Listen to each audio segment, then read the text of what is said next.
করা হয়েছে, যারা আসবেন তাদের থাকার ব্যবস্থা এবং খাওয়ার ব্যবস্থা করা হয়েছে। কারণ মদন মিত্র বলছিলেন যে হচ্ছে কেউ কিছু মানুষ এসেছেন, তারা মানে উদ্ভ্রান্তের মতো ঘুরছেন বৃষ্টির মধ্যে, তারা না না, জানেন না। আমরা থাকার ব্যবস্থা হয়েছে, উদ্ভ্রান্তের মতো ঘোরবার কোনো বিষয়ই নেই। আমি অন্য একটা কাজে ছিলাম, আমি গত দুদিন কলকাতায় ছিলাম না, ফিরেছি এখন।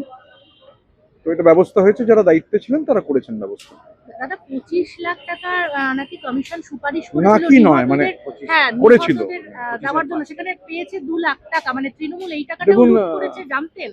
এখন কোথায় গেছে এই টাকাও, কেমেন আইল্যান্ডসে গেছে কিনা আমি বলতে পারবো না। মানে এখন কিছুতেই আর অবাক হচ্ছি না আর কি। মানে প্রতিদিন যেটাকে বলে উপরিকাঠামো, সুপার স্ট্রাকচার থেকে তো মানে মাটি ঝরে পড়ছে, রং ঝরে পড়ছে, স্কেলিটনটা কিন্তু এবার বেরোতে শুরু করেছে। আমরা এটা এখন বিশ্বাস করতে চাই, প্রয়োজন বাংলার জন্য, বাঙালির জন্য গোটা কঙ্কালটা হচ্ছে মানুষের সামনে আসুক। মানে ওপরে উপরিকাঠামো থেকে কিন্তু সব রং মাটি ঝরতে শুরু করেছে। কত মানুষের এবার এখানে যোগদানের আশা করছেন? কারণ প্রতিবার তো 8 লাখ 10 লাখ এরকম শোনা যায়। আমি আপনাকে একটা কথা বলি, এই যে আমি দাঁড়িয়ে রয়েছি, আমি যদি এখানে বসি, এটা একটা বিজ্ঞান। আমার বসতে একটা নির্দিষ্ট জায়গা লাগবে, কারুর গায়ে টাচ না করে আমি যদি উঠে দাঁড়াতে যাই তাহলে একটা জায়গা লাগবে।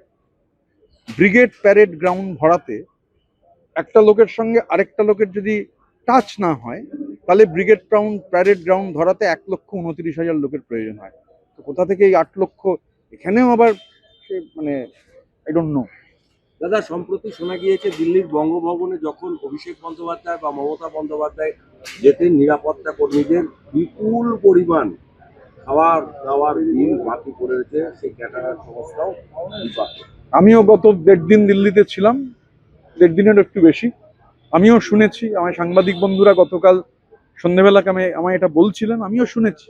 মানে এখন আপনিও বললেন, দিল্লির সাংবাদিক বন্ধুরাও বলেছে, না জেনে মন্তব্য করা ঠিক। সংস্থা মাথায় হাত। তাহলে ক্যাটারিং সংস্থার অভিযোগ করা উচিত, এটা তো মুখে বললে হবে না।